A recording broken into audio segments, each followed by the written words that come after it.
This lake's 39,000 square acres in size, but to prove that you don't need more than one rod to catch a good carp and that it can be done on a float, that's exactly what I'm going to try and take on here on Rice Lake in Ontario. The rig I've chosen is fairly simple.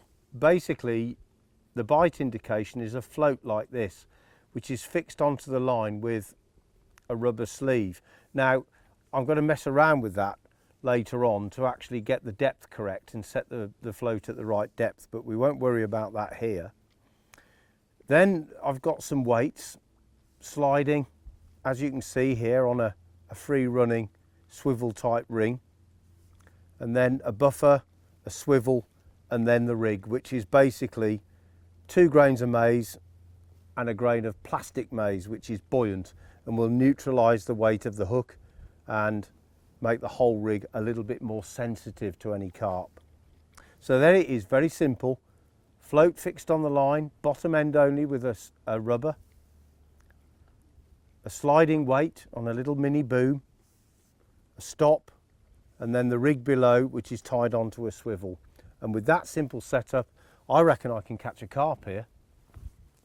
Well, I've checked the depth now using a technique known as plumbing the depth, and if you don't know how to do it, you can find it easily online. Just Google it. But the point is that I've established that if I move the float up to level with that ring there, my bait's going to be nicely on the bottom along with the weights, and it'll fish really nicely.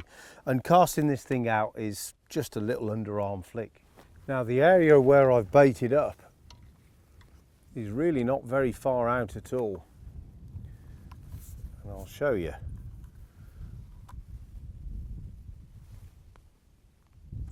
It's literally just out there.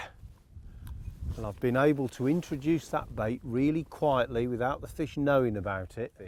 If you've baited an area and you drop a float over the top, it makes much less disturbance than a great big heavy ledger rig. And it's a very, very good way to catch fish of all sizes. Absolutely deadly.